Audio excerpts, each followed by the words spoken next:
அடேங்கப்பா! யாங்ஜங் எம்பரர் காலத்துல கியூயிங் டைனாஸ்டில ஒரு சீக்ரெட் டெத் ஸ்குவாட் உருவாக்கினாங்க பாருங்க. கில்லட்டின்ஸ். அவங்க வேலை என்னன்னா எம்பரரை எதிர்த்தாங்களா, அவ்வளவுதான் காலி. அப்சல்யூட் பவர் இருந்துச்சு. கியூயிங் கவர்மெண்ட்டுக்கு இரக்கமே இல்லாம ஹான் பீப்புள்ஸை நசுக்கிட்டாங்க. கொடூரத்துக்கு அளவே இல்லாம போச்சுங்க. அதுக்கு பதிலடியா ஒரு பெரிய ரிபெல்லியன் வெடிச்சு கிளம்புச்சு. லீடு பண்ணது யாரு தெரியுமா? டியான் லாங்னு ஒரு பயங்கரமான ரெபல். ஹேடஸ் சொல்லுவாங்க அவனோட ஆர்மி நாளுக்கு நாள் பெருசாயிட்டே இருந்துச்சு. இந்த கொடுங்கோல் ஆட்சிக்கு முடிவு கட்டியே தீருவோம்னு சபதம் எடுத்தாங்களாம். ஒரு ராத்திரி அவனோட ஆளுங்களோட பேசிக்கிட்டு இருக்கும்போது டியான் லாங் ஒரு துரோகியை கண்டுபிடிச்சு அப்படியே ஸ்பாட்ல முடிச்சிட்டான். ஆனா அந்த துரோகம் ஏற்கனவே ஒரு பெரிய அழிவை ஸ்டார்ட் பண்ணி வச்சிருச்சு. அடுத்த நிமிஷமே கில்லட்டின்ஸ் உள்ள வந்துட்டாங்க. லாங் தான் லீடு. கையில பயங்கரமான ரேசரோட நிக்கிறானுங்க. ஐயோ, கூர்மையான ஸ்பின்னிங் பிளேட்ஸ் கருணையே இல்லாம கொன்னு குவிக்குது. அவனோட டீம் மின்னல் வேகத்துல தாக்குது. மியூசன், ஹுஹி, சென்தை, ஹுட்டு, ஷூ, அப்புறம் பூக்கா ஒவ்வொருத்தனும் மரணத்துக்கே சவால் விடுற மாதிரி இருக்கானுங்க. ரெபல் சிதறி ஓடுறாங்க. ஆனா கில்லட்டின்ஸ் விடாம துரத்தி எல்லாரையும் வெட்டி வீழ்த்துருது. ஆனா டியான் லாங் மட்டும் தப்பிச்சிட்டான். நம்ப முடியாத மாதிரி அவன் எதிர்த்து சண்டை போடுறான். அட்டகாசமான திறமையால அவங்க அட்டாக்ஸ்ல இருந்து தப்பிக்கிறான். ஆனா ஒரு சின்ன ஸ்லிப், ஒரு மறைஞ்ச பிளேட் அவனை சாய்ச்சிருச்சு. தான் இன்னும் உயிரோட இருக்கிறதுக்கு என்ன காரணம்னு டியான் லாங் கேக்குறான். லாங் எதுவும் சொல்லாம ஒரு சிரிப்பு சிரிக்கிறான்.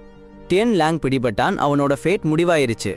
கொஞ்ச நாள்ல டியான் லாங் கிலோட்டின்களோட உண்மையான டார்க் ட்ரூத் வெளிக்கொண்டு வந்தான். அவங்க வெறும் கில்லர்ஸ் மட்டும் இல்ல, கியூயிங் டைனாஸ்டி எதிர்க்கிறவங்களை அழிக்கிறதுக்காக உருவான எலிட் மன்சூ அசாசின்ஸோட சீக்ரெட் யூனிட். அவங்க படிப்பு, ஐடென்டிட்டி எல்லாத்தையும் புடுங்கிட்டு எம்பரரோட ஆர்டர்ஸுக்கு கேள்வி இல்லாம கீழ்ப்படுகிறாங்க. வெறும் ஒபீடியன்ஸ்க்காகவும் ப்ரூட்டாலிட்டிக்காகவும் உருவாக்கப்பட்டவங்க. அடுத்த மார்னிங் டியான் லாங் ஒரு காசல் டஞ்சன்ல அடைக்கப்பட்டான். அந்த மோமெண்ட்ல லாங் அவனை எதிர்த்து ரெபல்ஸ் பத்தி கேள்வி கேட்கிறான். திட்டங்களா? டியான் லாங் அமைதியா இருந்தாருங்க. சாவுக்கு ஒரு கலக்கம் இல்லாத சம்மதம் கொடுத்தாரு. அவருக்கு என்ன நடக்க போகுதுன்னு நல்லாவே தெரியும். எக்ஸிகியூஷன் டே வந்துடுச்சு. கலகக்கார கைதிகளை வரிசையா தலையை வெட்டி கொன்னாங்க. அடுத்து டியான் லாங்கோட முறை. ஆனா அந்த பிளேடு விழறதுக்கு முன்னாடி ஒரே ரணகலம். ஒரு மாஸ்க் போட்ட ஃபைட்டர் மேலே இருந்து குதிச்சு டியான் லாங் விடுவிச்சாரு. அவர் மட்டும் தனியா இல்லைங்க. ஒரு பெரிய ரெபல் படை உள்ள வந்து கியூயிங் சோல்ஜர்ஸ் கூட பயங்கரமா சண்டை போட்டாங்க. சூரி சாதகமா நிலைமை மாற ஆரம்பிச்சப்போ கில்லட்டின்ஸ் உள்ள வந்துட்டாங்க. மியூன் தன்னோட கொடூரமான பிளேடை டியான் லாங் மேல ஏவுனா.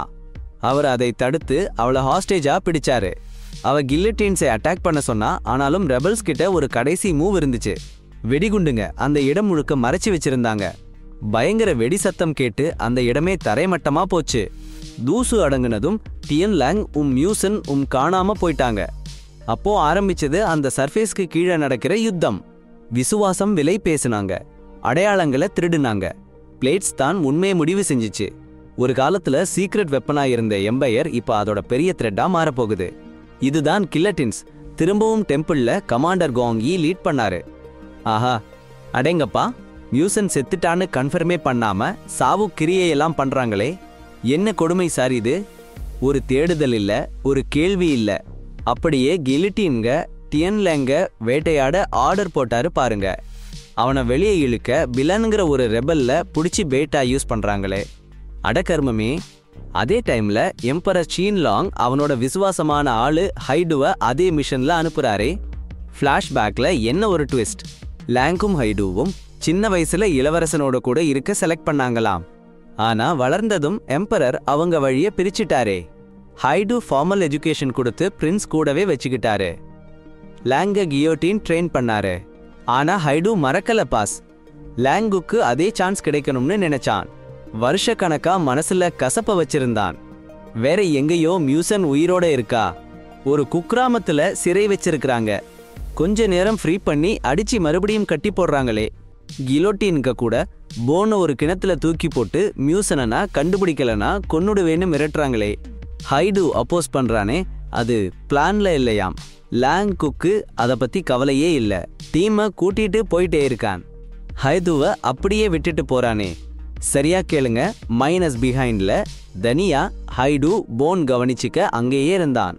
கொஞ்ச நேரத்திலேயே லாங் அண்ட் அவனோட டீம் போவான் வந்து டீன் லாங் ஊர்க்காரங்களை எல்லாம் திரட்டி அவங்க உரிமைகளுக்காக போராட சொல்றத பார்த்துட்டாங்க. கில்லட்டின்ஸ் வெட்ட ரெடியாச்சு. ஆனா ஆயுதம் ஏந்தின ஊர்க்காரங்க திரும்பி தாக்க ரெடியா இருந்ததை பார்த்து அப்படியே உறைஞ்சு போச்சு. டென்ஷன் எகிரிருச்சு. யாரு நகரத்துக்குள்ள நுழையிறதுக்கு முன்னாடியே சிட்டி கார்ட்ஸ் உள்ள நுழைஞ்சு டீன் லாங் தப்பிக்கிறதுக்கு சரியான கவர் கொடுத்துட்டாங்க. அதுக்கப்புறம் லாங் ஒரு மர்ச்சன்ட் விசாரிச்சான். அப்போதான் தெரிஞ்சது யாரோ கொஞ்ச நாளா கேட்டலம் நிறைய கன் பவுடரும் வாங்கியிருக்காங்கன்னு. அது கண்டிப்பா டீன் லாங் தான்னு உறுதியா நம்பி திரும்பியும் துரத்த ஆரம்பிச்சிட்டான். ஒரு ஹிடன் கேம்ப்ல டீன் லாங் மியூசன் கட்டி போட்டு இருக்கிறத அவுத்து விட்டான். ஆனா நன்றிக்கு பதிலா அவனையே அட்டாக் பண்ணிட்டா. வேற வழி இல்லாம அவன் தன்னை டிஃபெண்ட் பண்ணிக்கிட்டான். அவளை கீழே தள்ளிட்டு அங்கிருந்து போயிட்டான். ஏன்னா அவ இன்னும் அவன் சொல்றத கேட்கவே இல்ல. இன்னொரு பக்கம் ஷூ ஒரு சின்ன வில்லேஜ்ல சுத்திக்கிட்டு இருந்தப்போ அவனை ராபரி பண்ணிட்டாங்க. அவனும் திருடனை துரத்தி போய் அவனை அடின்னு அடிச்சான். ஆனா அந்த ஆளோட பசங்க சாப்பிடாம இருக்கிறத பார்த்துட்டான். அவனுக்கு மனசு மாறிடுச்சு. அப்படியே பின் வாங்கி அந்த மணியை அவன் கிட்டேயே கொடுத்துட்டு அவனோட இம்பீரியல் மெடல் அங்கேயே விட்டுட்டு போயிட்டான். அதே சமயத்துல லாங்கும் அந்த கிலோட்டின்ஸும் ஒரு பப்பட் ஷோ போனாங்க. அந்த ஷோவோட முடிவு ரொம்ப ப்ரூட்டல் சீனா இருந்துச்சு. அட பாவிகளா, ஒரு பப்பட் இன்னொருத்தனோட லெக் அறுக்குறாங்களா யோ. அப்புறம் ஷோ முடிஞ்சதும் பார்த்தா சிவப்பு கலர் பேப்பர் ஸ்கிராப்ஸ் ஃப்ளையர்ஸ் அங்க இங்க சிதறி கிடக்குதாம். யாருக்குமே படிக்க தெரியல. அடக்கர்மமே. உடனே ஹைதுவை கூப்பிட்டு இருக்கிறாங்க. அவன் என்ன பண்ணான் தெரியுமா? அந்த க்ளூஸ் எல்லாத்தையும் ஒன்னா சேர்த்து படிச்சு பார்த்திருக்கான். அடேங்கப்பா, அது டீன் லாங் கிட்ட இருந்து வந்த கோடட் மெசேஜ். அது சோங்கர ஷாப் காட்டுதாம். லாங்கும் ஹைடுவும் மின்னல் வேகத்துல பறந்து போயிருக்காங்க. அங்க போய் பார்த்தா அந்த வில்லேஜே மாறி போச்சு. டீன் லாங் அந்த ஊர் மக்களை ஸ்லேவரியில இருந்து காப்பாத்திட்டான். அவன் நேரா நின்னு டைனஸ்டியோட கொடூரத்தை பயங்கரமா திட்டி தீர்த்தான். கில்லிங்ஸ், அப்ரஷன், சைலன்ஸ் எல்லாத்தையும் வெளுத்து வாங்கிட்டான். மக்களே எழுந்திருங்க, எதிர்த்து போராடுங்கன்னு முழங்கியிருக்கான். டீன் லாங் கிட்ட வந்து அவன் தலையில கை வச்சதும் அவனுக்கு ஒரு ப்ரூட்டல் சைல்ட்ஹுட் ஞாபகம் வந்திருக்கு. ஹைடு தடுக்க வந்தான். ஆனா வில்லேஜர்ஸ் வந்துட்டாங்க. கலேபரத்துல டீன் லாங் மறுபடியும் தப்பிச்சிட்டான். அப்போ ஒரு சைல்டு லாங் கிட்ட வந்து ஷூஸ் கொடுத்தான். அதுல என்ன இருந்துச்சு தெரியுமா? Imperial medal. லாங் உடனே அந்த பப்பட் ஞாபகம் வந்துருச்சு. யோ, என்ன நடக்க போகுதோ? அடேங்கப்பா, வெட்டப்பட்ட லெக் காட்டுங்க. ஷூ கடைசியா பான் பாதுகாத்துட்டு இருந்த வெல்ல அவன் வேகமா ஓடுறான். அங்க பார்த்தா ஷூர் ரத்த வெள்ளத்துல கிடக்கிறான். அவனோட லெக் வெட்டி எடுத்துட்டாங்க. அவன் சாகர தருவாயிலே இருக்கான். அந்த நிமிஷத்துல தான் லாங் ஒரு விஷயம் உரைக்குது. மைனஸ் அந்த பப்பட் ஷோ வெறும் என்டர்டெயின்மெண்ட் இல்ல, அது ஒரு மெசேஜ், ஒரு வார்னிங். யார்கிட்ட இருந்து? டியன் லாங் கிட்ட இருந்து. ஆத்திரத்துல கொந்தளிச்சு பப்பட் தியேட்டருக்குள்ள புயலா நுழையிறான் லாங். அங்க இருந்த பப்பட்டியரை அந்த இடத்திலேயே கொன்னு தள்ளுறான். இந்த ஒரு செயல்தான் ஊரையே உலுக்கிடுச்சு. பயங்கர கோபத்துல வில்லேஜர்ஸும் கில்லட்டின்ஸும் பயங்கரமா மோதுறாங்க. அந்த இடமே போர்க்களமா மாறுது. வேற வழி இல்லாம ஸ்குவாட் பின்வாங்க வேண்டியதாயிடுச்சு. ஷூவை புதைச்சதுக்கு அப்புறம் லாங்கும் அவனோட டீமும் மறுபடியும் ஒன்று கூடுறாங்க. அவங்களோட அடுத்த டார்கெட் என்ன தெரியுமா? ஒரு ரிமோட் செட்டில்மெண்ட். அது எப்படி இருக்குன்னா, தனிமைப்படுத்தப்பட்டு சிவப்பு பேப்பர் ஒட்டி ஸ்மால் பாக்ஸ் வந்தவங்களால நிறைஞ்சு வழியுது. எந்த அவுட் சைடர்ஸும் அங்க போக மாட்டாங்களாம். இது ஒரு ரெபல் பேஸா தான் இருக்கும்னு கில்லட்டின்ஸ் உறுதியா நம்புறாங்க. கடைசியில என்ன நடக்குதுன்னா, அந்த மொத்த வில்லேஜையுமே தீக்கிரையாக்கி சாம்பலாக்கிட்டாங்க. கொஞ்ச நாள் கழிச்சு டியன் லாங் கண்டுபிடிச்சிட்டான் மைனஸ் அந்த சேஃப் ஹவுஸ் டெஸ்ட்ராய் பண்ணிட்டாங்கன்னு. பதிலுக்கு ஒரு புது கோடட் லீஃப்லெட் அனுப்பி லாங்க மீட் பண்ண சொல்றான். என்ன ட்ரேடு தெரியுமா? மியூசன் பதிலா பிலான் எக்ஸ்சேஞ்சுக்கு முன்னாடி ஹைட் லாங் கிட்ட கெஞ்சுறான். ப்ளீஸ் ப்ளீஸ் போயிடு லாங். அந்த டியன் லாம் ரொம்ப டேஞ்சரான ஆளு, உனக்கு ஆபத்து. ஆனா லாங் அசரவே இல்லை, பின்வாங்கவே மாட்டேங்கிறான். மியூசன்னை வீட்டுக்கு கூட்டிட்டு போறதுக்காக எதையும் ரிஸ்க் எடுக்க தயாரா இருக்கான். அட, அப்போதான் ஹைடு ஒரு உண்மையை உடைக்கிறான். மைனஸ் அந்த டீன் லாங் சிம்மாசனத்துல உட்கார்ந்தா அவ்வளவுதான். இந்த கியோட்டின்ஸ் தூக்கிடுவாங்க. அதுக்கு பதிலா புது ட்ரூப்ஸ் வந்துருவாங்க. டீன் லாங் ஒழிக்கிறது தான் லாங்குக்கு லாஸ்ட் சான்ஸ். லாங் ஒரு வார்த்தையில ஒத்துக்கிட்டான். இது முடிஞ்சதும் டீம் கலைஞ்சிடும். என் கூட இருக்கிறவங்களுக்கு ஒரு புது வாழ்க்கை கிடைக்கும். அதுக்கப்புறம் ஹைடு கூட சேரலாம்னு பிளான். இன்னொரு பக்கம் டீன் லாங் மியூசன் ஒரு சாப்பாடு கொடுத்துட்டு உண்மையை சொல்றான். உன் அப்பாவை தலைவெட்டி கொன்னுட்டாங்க. ஏன்னா மிங் வம்சத்தை பத்தி அவர் எழுதினாராம். அது குயிங் அரசுக்கு பிடிக்கல. அனாதையான என்னையும் என் கூட பிறந்தவங்களையும் நான் தான் வளர்த்தேன். ஆனா எம்பரர் யோங்ஜென் உன் அப்பா காங் ஈய எங்களை கொன்னுட சொன்னாரு. என் கூட பிறந்தவங்கள கிலட்டின்ஸ் கொன்னுட்டாங்க. நான் ஒருத்தன் மட்டும்தான் தப்பிச்சேன். அப்போதிருந்து நிழல்லையே வாழ்ந்துட்டு இருக்கேன். அடப்பாவி. அந்த வலியோட மியூசன் உழுக்கறான். உண்மை ரொம்ப ஆழமா குத்துது. குறிப்பா கிலோட்டின்ஸ் ஒவ்வொரு தலையை எடுக்கிறதுக்கும் சில்வர் கொடுக்கறாங்களாம். அவங்க கொன்னது எல்லாம் டெம்பிள்ஸ்ல டிராபி மாதிரி வச்சிருக்காங்களாம். ஐயோ, அடுத்து என்னாகுமோ? மாற்றத்துக்கான அந்த நாள். டீன் லேங்கும் அவங்க குழுவோட சந்திக்கிறாங்க. மியூசன் ஓட ட்ரேட் முடிய போற நேரம். ஆனா ஹைடு ஒரு பெரிய ஆர்ம்ட் ஸ்குவாட் ஓட வந்து சரமாரியா ஃபயரிங் பண்றான். போன் கூட சுட்டுட்டான் பாருங்க. ஒரே கியாஸ் வெடிக்குது. லேங் கோபத்துல ஹைடுவை எதிர்க்கிறான். ஆனா ஹைடு அசரல. இது எம்பரர் ஓட கமாண்ட். ஆமாம். போன் கிரிட்டிக்கலா இருக்க மியூசனும் டியன் லேங்கும் அவளை காப்பாத்த பறக்கிறாங்க. கிலோட்டின்ஸ் எம்பரரோட ஆர்ம்ட் ஃபோர்ஸஸோட பயங்கரமா மோதுறாங்க. எல்லா தடைகளையும் மீறி 2 பக்கமும் தப்பிச்சு ஆம்புஷ்ல இருந்து வெளியே வந்துட்டாங்க. தோல்வியான அட்டாக்கோட நியூஸ் வேகமா எம்பரர் சீன் லாங் கிட்ட போகுது. செம காண்டாகி கிலட்டின்ஸ் காட்டி கொடுத்தவங்கன்னு சொல்லி அவங்கள கொல்ல உத்தரவு போடுறாரு. லாங்கு உண்மையை உணர்ந்து தன்னோட காம்ரேட்ஸோட சொல்றான். எம்பரரோட ஃபோர்ஸஸ் நெருங்கிறதுக்குள்ள மறைஞ்சு போக சொல்றான். ஹைடு கிட்ட இருந்து தெரிஞ்ச விஷயத்தை சொல்றான். கிலட்டின்ஸ் பதிலா ஒரு புது மாடர்ன் ஆர்மி வரப்போகுதாம். டீமை ஆரம்பத்திலிருந்தே ஏமாத்திட்டாங்க. எல்லாரும் கோபத்துல கொந்தளிக்கிறாங்க. ஆனா லாங் இன்னும் உயிர் இருக்கிறப்ப ஃப்ரீடம் தேடி ஓடி போகணும்னு கெஞ்சுறான். சீக்கிரம். அடேங்கப்பா, சக்கரவர்த்தி ஒரு அரசாணையை வெளியிட்டாருப்பா. கில்லோடின் யார் கொன்னாலும் அவங்களுக்கு பரிசு கிடைக்கும்னு சொல்லிட்டாரு. வேட்டை ஆரம்பிச்சிருச்சு. ஒன்னொன்னா தேடி பிடிச்சு எல்லாரையும் போட்டு தள்ளிட்டாங்க. லாங் பயங்கரமா நொந்து போயிட்டான். அவன் டீம் மொத்தமா காலி. அவன் எவ்வளவோ ட்ரை பண்ணியும் ஒண்ணுமே முடியல. ஒரு கட்டத்துல ஹைடுவ கோபத்துல எதிர்த்தான். ஆனா ஹைடு எல்லாத்துக்கும் லாங் தான் காரணம்னு சொல்லி கத்திட்டான்.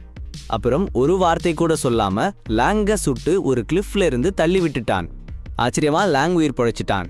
டீன் லாங் அவனை சாகர நிலைமையில கண்டுபிடிச்சு ஒரு குக்கிராமத்துக்கு கூட்டிட்டு போயிட்டான். அங்க அமைதியான கிராமத்து மக்கள் நடுவுல லாங் ஒரு புதுவிதமான உணர்வை உணர்ந்தான். அமைதி ஏன் தன்னை காப்பாத்துனாங்கன்னு கேட்டான். டீன் லாங் ரொம்ப சிம்பிளா சொன்னான். லாங் ஒரு பர்பஸ் இல்லாம இருந்த மனுஷன், அவனை மாதிரி நிறைய பேர் இருக்காங்கன்னு சொன்னாரு. அடேங்கப்பா, மிரட்டலா ஒரு வாய்ஸ் ஓவர். கேளுங்க. அதர்ஸ் மற்றவங்களுக்கு ஹெல்ப் பண்ண ட்ரை பண்ணாரு. ஆஹா. ஒரு குட்டி கிராமத்துல லாங் நம்ம மியூசன் திருப்பி மீட் பண்ணாரு.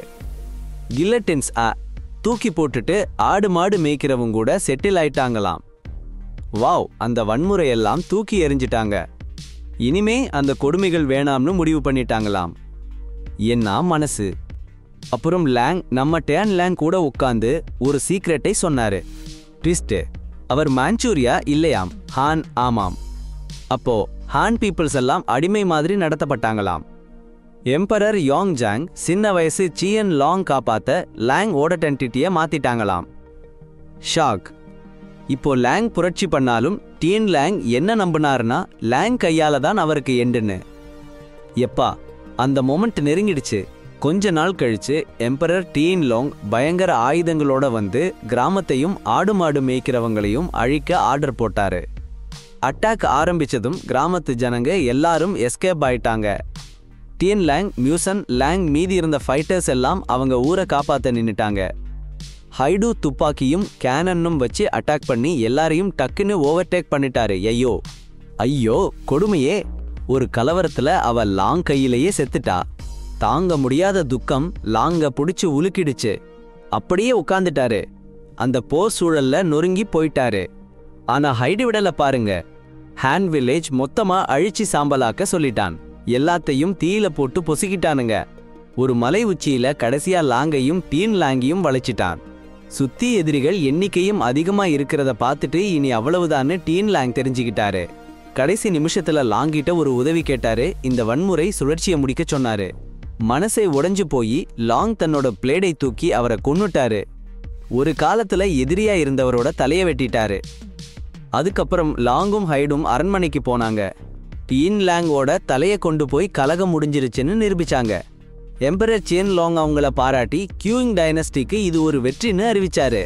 ஆனா லாங்கிட்ட இன்னும் ஒன்னு சொல்ல வேண்டியது இருந்துச்சு. எம்பரர் பார்த்து ஒரு எச்சரிக்கை விடுத்தாரு. அது என்னன்னா,